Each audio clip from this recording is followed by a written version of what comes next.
En El Salvador, en el marco del modelo neoliberal en 1998, se privatizó el sistema de pensiones, medida que ha traído una serie de consecuencias para el pueblo salvadoreño. En este sentido, el doctor Salvador Arias expone un poco sobre esa problemática. Buenos días, doctor Salvador Arias. Bienvenido al espacio de entrevista de lacartaeconómica.com. Este día vamos a estar hablando un poco sobre el tema de las pensiones en El Salvador. Y para iniciar, ¿podría decirnos qué desventajas tiene el actual sistema de pensiones en El Salvador? Bueno, muy buenos días. Gracias por estar en este espacio nuevo, que es parte importante del debate a nivel nacional. Bueno, el tema de las pensiones es un tema que normalmente se ha enfocado desde diferentes puntos de vista. Esto desde que se privatizaron. Las pensiones se han visto, por un lado, como un negocio financiero que hizo que convirtieran las pensiones en una mercancía. Otro enfoque, el enfoque histórico y que realmente está enmarcado en la Constitución, que es el tema de las pensiones como un tema de un derecho social de la población salvadoreña. Y actualmente, en la crisis financiera que tiene el Estado, en los últimos 5 años, hay una tercera tendencia de ver el problema de las pensiones como un problema fiscal nada más, porque efectivamente es parte del problema fiscal, pero el problema de las pensiones no es un problema fiscal nada más, es un problema mucho más amplio, como lo mencionamos. Dentro de esas tres formas de ver el tema de las pensiones, nosotros hemos analizado las ventajas y las desventajas de cada uno de ellos. El primer tema de ver las pensiones como una mercancía, que es lo que se refleja en el sistema privado de pensiones actual, que lo administran las AFP, donde se rompió con un principio fundamental en las pensiones, que es el de solidaridad, y se convirtió las pensiones en un enfoque de que el que puede ahorrar tiene posibilidades de pensión y el que no puede ahorrar no tiene posibilidades de pensión. Y en un país como este, tan polarizado en la distribución del ingreso, de salarios tan bajos en la generalidad y de un problema pero masivo de desempleo y subempleo, las posibilidades de pensionarse en este país quedan reducidas a un pequeño número de la población. Es así que actualmente nosotros tenemos únicamente 160.000 pensionados en El Salvador. Y la población que tiene ya una edad de jubilarse supera las 500.000 personas. Eso ya nos dice, bueno, el problema central. Y esto se vuelve más grave cuando uno dimensiona el porcentaje de personas que cotizan en las pensiones, ¿verdad? Porque hay registradas en los fondos de pensiones como 1,5 millones de personas, pero cotizan un poco más de 600.000 personas nada más, creo que 654, no me acuerdo exactamente cuál.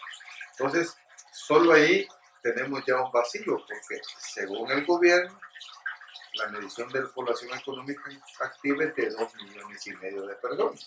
Entonces, quiere decir que hay, según el gobierno, 2,500,000 personas en edad de trabajar, pero solo cotizan un poco más de 600.000, o sea que más del 60%, 80% de las personas no tienen ninguna posibilidad de pensionarse aunque estén en edad de trabajar.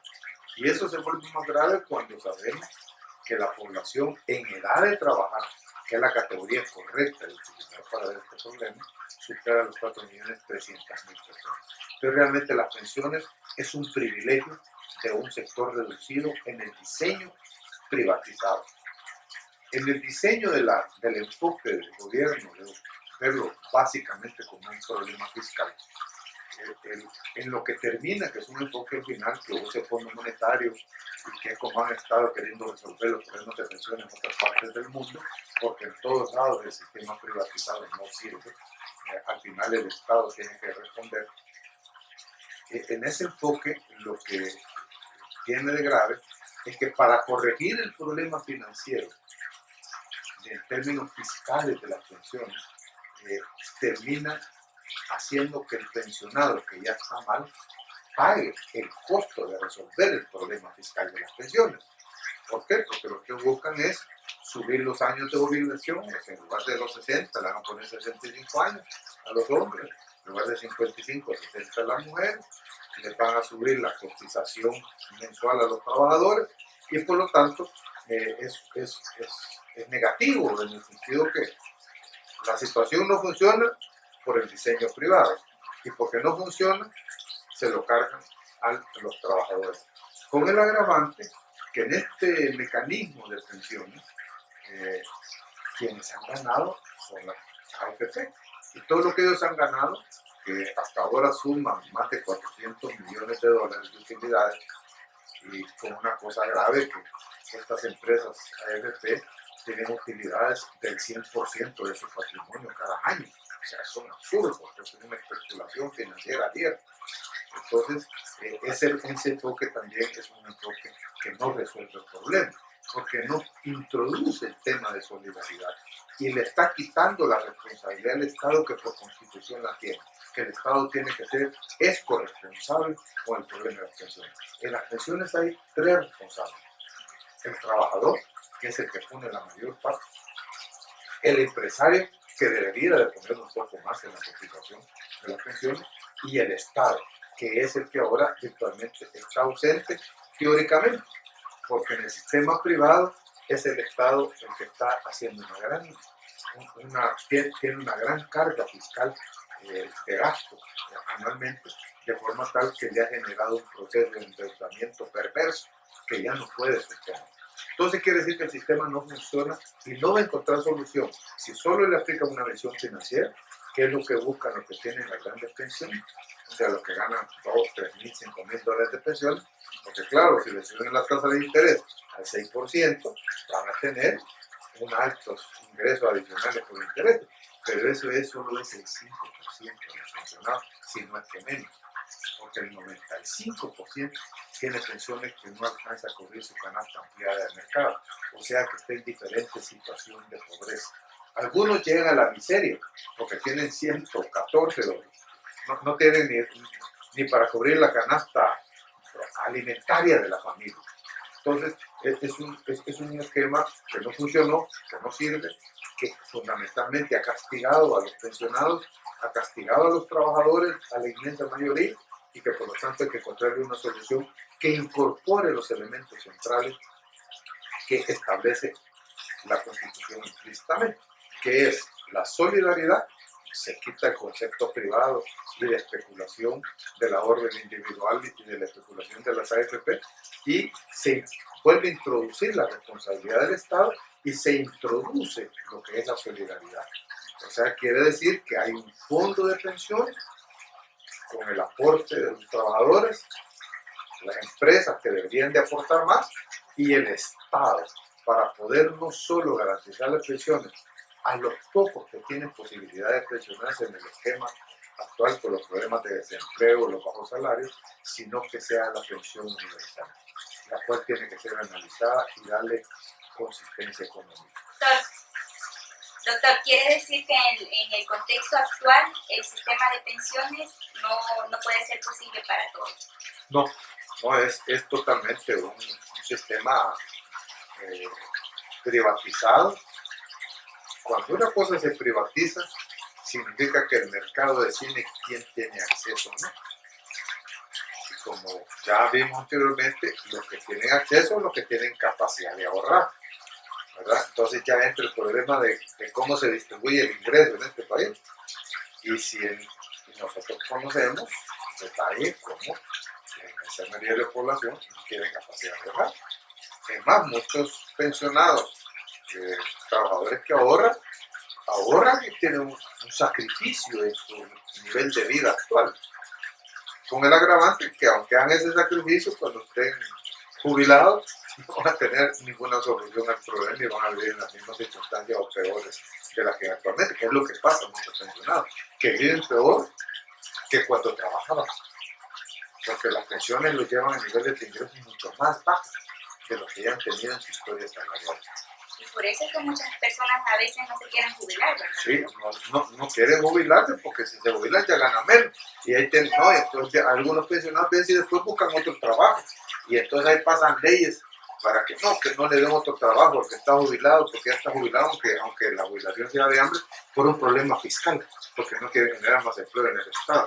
Y además el otro agravante, que la inmensa mayoría no entra al mercado laboral formal para cotizar.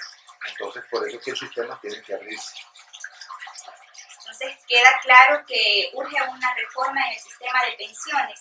Se han visto muchas propuestas, ¿cómo las ve usted? Bueno, precisamente las propuestas que hacen los que tienen el enfoque básicamente neoliberal de rentabilidad, es que lo que hay que hacer es rentabilizar los fondos de pensión, o sea, que ganen más tasas de interés, una mayor tasa de interés las inversiones en los fondos de pensiones, que ahora superan los 8.000 millones de dólares, ¿verdad? Que eso significaría un boomerang para el Estado, todavía peor, porque el 80% de la deuda, o sea, los fondos de pensiones están invertidos, y el 80% está invertido en valores del Estado. Entonces el Estado tendría que subir la tasa de interés y el problema de la deuda del Estado todavía sería peor. Y eso no se puede resolver porque el Estado no tiene cómo pagar, hacer efectivo el 80%, 8% son más de 6.400 millones de dólares que el Estado tendría que sacar, ponerlos fresquitos y que le empiecen a invertir. Es una solución absurda, pero que además básicamente estaría privilegiando a ese 5% de personas que tienen alguna pensión digna y unos que tienen una pensión voluntaria, porque ese es el tema. El sistema debe de corregirse también en el sentido de ponerle un límite al tamaño de las pensiones, donde entra el concepto de solidaridad que podemos ver. A veces tiene una propuesta de reforma al sistema de pensiones. ¿En qué se centra esta? Nosotros tenemos una propuesta que es diferente, como decía, a la visión que existe prácticamente financiera, a la visión meramente fiscal o predominantemente fiscal que parece tener la hacienda pública en este país y que la han tenido en otros países. Y nosotros lo que hacemos es hacer un planteamiento que reincorpore los principios de solidaridad, que responda al mandato de la Constitución, que las pensiones es un derecho de todos los salvadoreños y los salvadoreños. Por eso es que consideramos que la pensión debe ser para todos, ¿verdad? Claro, las pensiones no pueden ser iguales para todos, porque no puede cambiar una de las estructuras injustas de un lado de un momento para otro. Pero la tendencia debería ser que la pensión debería darle un nivel básico de vida al jubilado que no esté en situación de pobreza, ¿verdad? Que salga por lo menos en los últimos años de su vida, después de haber trabajado tanto, que salga a vivir, a retirarse de manera, digamos, digna, ¿verdad? Pero para eso hay que trabajar en transformar la forma de financiar el fondo de pensión. No es haciendo que el trabajador cotice más. El trabajador ya cotiza y debe cotizar en proporción a su salario, ¿verdad? Y por otro lado, y no hacerlo de manera negativa para él, ¿verdad? No puede ser una tasa fija para todos. Tiene que ser de una forma regresiva, financieramente hay que verlo, ¿verdad? Que coticen, ¿verdad? Pero que sin duda coticen más los que más ganan, ¿verdad? Y en esa forma empezar a aplicar el concepto de solidaridad. Por otro lado, que la empresa participe con un porcentaje mayor también en las pensiones y que se relacione también la participación de la empresa con las utilidades, porque eso no lo hace. ¿Y por qué con las utilidades? Pues si una empresa tiene utilidades del 100% como las AFP, que cotice con un 20% pues, con las pensiones. Entonces, porque ¿de dónde vienen las utilidades? Del trabajo. Entonces quiere decir que las empresas no deberían tener una cotización fija, sino que hacerlo en base a las utilidades, ¿verdad? Claro, van a decir, pero muchas empresas pierden, pero hay que analizar esas cosas, ¿verdad? Entonces, o sea, son ideas que hay que afinar, pero sí en el nuevo diseño la empresa tiene que tener una mayor participación, el trabajador tiene que participar de acuerdo a su nivel de ingreso y el Estado tiene que participar en financiar los fondos de pensión. ¿Por qué? Porque el Estado tiene la responsabilidad, según la Constitución, de que todas aquellas personas que no tienen trabajo porque el sistema económico no les permite tener trabajo, no es justo que porque el sistema no les permitió trabajar en su vida para poder cotizar 30 años, que ellos después tengan que morir en la miseria como viven aún en su época laboral. Entonces hay que modificar, ¿verdad?, hasta el periodo de cotización de los 30 años, porque ahora usted tiene dos problemas. Aquí tiene que primero, el hombre tiene que tener 60 años y haber cotizado 30 años. Yo creo que eso hay que analizarlo de nuevo. Antes era que usted, cuando llegaba a los 60 años, usted tenía derecho a la jubilación, ¿verdad? Había no sé si hay un mínimo de haber cotizado, pero hay que analizarlo eso en base a la realidad laboral del país. Y además, para poder darle fortaleza a este sistema, hay que traerle otras fuentes de financiamiento. Y para eso hay que abrir el sistema. ¿Qué significa abrir el sistema? Que todos, por ejemplo, los empresarios por cuenta propia, que son básicamente empresas familiares, que coticen para las pensiones. Igual deberían de cotizar para el Seguro Social y tener acceso al Seguro Social y tener acceso a la posibilidad de jubilación, ¿verdad? Por otro lado, hay otras personas que no tienen el negocio por cuenta propia en el campo, tanto campesinos y aquí gente que no tienen, la estructura no les permite. Entonces, pero todos pagan IVA. Entonces, si todos pagan IVA, trabaje o no trabaje, tenga un negocio por cuenta propia o no, como pagan IVA y pagan intereses, todos deberían de tener la posibilidad de tener algún tipo de retiro.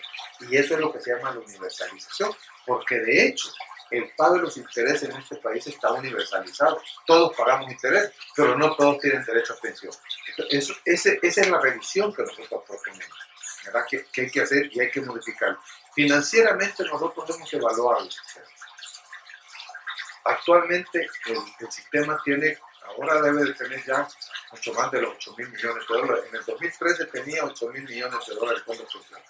En 2014 ya andará por los 9.000 millones. O sea, y además de tener esa cantidad, nosotros hemos evaluado que el monto de las cotizaciones actuales alcanza para pagar las pensiones del Estado y las pensiones del sector privado. Entonces quiere decir que hay un monto de cotización suficiente para enfrentar el desembolso mensual de las pensiones actuales. Claro, eso va a ir creciendo, ¿verdad? Pero entonces por eso primero tenemos un colchón de 9.000 millones de dólares para sostener las pensiones. Y el Estado debe de tomar las medidas adicionales, como hemos dicho, poner al sector por cuenta propia a cotizar, abrir las pensiones a los salvadoreños en el exterior, y al traer más gente pensionada a cotizar, eso va a incrementar el flujo de cotización y por lo tanto va a poder resistir el incremento de los que empiecen a 17, van a empezar a recibir pensiones los que iniciaron los aportes a las pensiones cuando se privatizó. Es un sector que hasta ahora no ha requerido pensiones. Gente que entraron a los 35 años y que ahora ya entran a la edad de jubilación, entonces ahí va a haber un rompimiento que va a incrementarse el fondo de pensión. Nosotros lo tenemos calculado, es viable financiarlo. Entonces, y ampliando eso. Y además, la otra pata que yo mencionaba, es que el Estado tiene que prepararse y empezar a invertir en los fondos de pensión y en correspondencia con los impuestos que paga la gente. Entonces, el del IVA, por ejemplo, nosotros propondremos de que una parte del IVA se dedique a la pensión, porque es el impuesto que paga la gente. De la renta que pagan todos los asalariados de este país, el Estado debe aportar al fondo de pensión. Tiene que fijarse una cuota, de manera tal que el Estado no haga cuentas alegres, que todo el impuesto que le paga el pueblo solo lo dedique para los gastos sin tomar en cuenta la jubilación de ese pueblo que está cotizando, ya que está pagando impuestos, ya sea indirectos, IVA, impuestos específicos o lo que son, ¿cómo se llama?, el impuesto sobre la renta. Eso le daría oxígeno financiero. Y el otro elemento de la propuesta es que hay que desprivatizar, por lo tanto, los fondos de pensión. Entonces, todo el fondo de pensiones tiene que pasar a una, nosotros le llamamos una economía, un asocio público-privado. Pero un asocio público-privado que tiene que ser propiedad de los trabajadores, de los pensionados y del Estado, porque ellos son los que están financiando, porque el empresario paga a partir de lo que le genera utilidades al trabajador. Por lo tanto, él no tiene por qué participar en la administración de ese fondo. Y ese fondo debe de separarse totalmente de las finanzas públicas. No pueden los fondos del Estado ser utilizados para financiar el presupuesto del gobierno. Si el gobierno quiere utilizar parte de ese fondo, debe hacerlo únicamente en proyectos rentables. O sea, si el Estado, por ejemplo, ahora va a ampliar el aeropuerto, que es un proyecto rentable, el Estado podría recibir, parece ser que van a titularizar. Si titularizan, el fondo de pensiones podría comprar los títulos del aeropuerto, porque eso le va a dar una rentabilidad. Es la única forma que el Estado debe entrar a utilizar los fondos de pensiones, a partir de proyectos que sean rentables, que garanticen que lo que se utilice va a tener una rentabilidad y por lo tanto va a ser positivo financieramente. Entonces, el diseño financiero no se niega, el sistema en el sentido que tenga ingresos, que tenga utilidades financieras el fondo, pero no es una forma mercantilista para beneficio de privados, sino que para beneficio de los pensionados. Doctor, esta propuesta será tratada en un foro. Háblenos un poco sobre eso. Bueno, el foro, precisamente nosotros necesitamos hacer un debate abierto sobre las pensiones. Ahora no se ha hecho, es muy limitado. Y claro, en el país los que tienen acceso aquí a hablar de pensiones son los grandes capitalistas, la NEP, las USADES, los neoliberales, fundamentalmente son los que tienen, y el Estado. Entonces el ministro anda hablando de un fondo de pensiones, ¿verdad? Que tiene pues, el ministro y parece que va a salir la propuesta, que a mí me parece que la propuesta debería de salir de un análisis entre el Ministerio de Hacienda, el Banco Central, ¿verdad? Porque es un tema de carácter financiero. Tiene que ser un análisis financiero coherente que se haga y despegarse de esa discusión de las visiones del Fondo Monetario y de carácter neoliberal. Ahora la derecha quiere opinar, ¿qué opine? Pues sabe qué opine, ya sabemos lo que va a opinar. El Fondo Monetario sí quiere que opine, pero que no sea parte de la decisión del Estado. El Estado debe asumir su responsabilidad, que el diseño que haga responda a lo que establece la Constitución, que es las pensiones es un derecho social de toda la población y que debe de hacerse un diseño como el que nosotros hablamos, que en esa coparticipación de los agentes sociales del país, incluyendo el Estado, se financie ese fondo y se dé garantía a una pensión digna a la población. No podemos estar diciendo que darle $50 a un viejito a un mes, eso es resolver su problema. Está bien que se lo den, pero esa no es la solución, ¿verdad? La solución debe de partir de un análisis de este tipo, donde esté el análisis financiero, económico, pero a partir de un principio social en cuanto al uso de las pensiones. Sí. El 24 de junio será ese foro, ¿verdad, doctor? En ese foro vamos a discutir todo esto. Nosotros en el foro básicamente lo que vamos a hacer es proponer la propuesta, la redundancia de ADES, sí, ¿verdad? Para que se conozca. Y vamos a estar 2 veces presentándolo. Va a estar el licenciado Napoleón Mejía Custodio, que es un abogado con una gran especialidad en conocimiento del tema de las leyes financieras de este país, auditor, y mi persona como economista. Y además vamos a tener un panel de discusión donde esperamos que participe un periodista, esperamos que participe un dirigente sindical y un joven estudiante, un joven profesional que para tener las visiones, ¿verdad?, de estos 3 sectores en el debate. Sí. ¿Y quiénes pueden participar en este foro, doctor? En este foro pueden participar, bueno, todos tenemos está la web del foro, ¿verdad?, que se llama Foro de Pensiones, Foro Pensiones, se me olvidó, disculpe, se llama foropensiones.com, donde usted puede inscribirse, ¿verdad? Es gratuito. Nosotros como a veces no estamos cobrando por estos intercambios.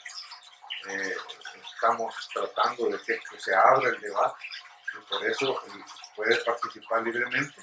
Y vamos a invitar, sí, también dedicadamente a los representantes de las diferentes organizaciones sociales, sindicatos, organizaciones de pensionados, vamos a invitar a organizaciones campesinas, organizaciones de los trabajadores por cuenta propia, todas las organizaciones que tienen que ver, que son, digamos, representantes de lo que son la clase trabajadora en este país, de los trabajadores y de los profesionales también, que tienen que ver con esto, porque aquí tienen que ver todo, ¿no? Aquí en la medida que abramos la cotización a que un empresario pueda cotizar, aunque sea pequeño y mediano, tiene su derecho a pensión, porque aquí los grandes empresarios cotizan, y eso son parte de lo que tienen las grandes pensiones. Ellos cuando son gerentes de grandes empresas se ponen unos altos salarios, y entonces tienen unas altas pensiones, ¿verdad? Porque claro, es un negocio, ¿sabes? Porque cuando ellos cotizan la empresa. Sí. Entonces ellos tienen una doble utilidad, ¿no? Porque ponen de su parte, la parte de su empresa y los intereses que se ganan, entonces acumulan. Por eso es que eso también hay que ponerle techo al tamaño de la pensión, a la pensión, que no debería pasar, hay que analizarlo bien, con $1,000 tal vez debe ser la más grande, ¿no? Ya, con $2,000 cualquier familia vive en este país bien, y eso va a implicar aplicar el concepto de solidaridad. Está bien, doctor. Con esto finalizamos esta pequeña entrevista y ya si las personas quieren participar, pues les invitamos ahí al Foro Pensiones y para que conozcan un poco más, ¿verdad? Cómo no, muchas gracias y esperamos poder tener una buena audiencia como tuvimos la vez pasada en el Foro Reto Crecimiento para el Desarrollo. Estamos queriendo hacer un debate alternativo, somos de izquierda, pero es una izquierda incluyente. Este es un tema de sociedad, no es un tema de línea política, ¿verdad? Pero sí es necesario un pensamiento alternativo de izquierda porque no se restringe a querer resolver únicamente a un sector de la sociedad un problema, sino que a todos los salvadoreños y salvadoreñas que por constitución tienen derecho a una pensión. Muchas gracias, doctor.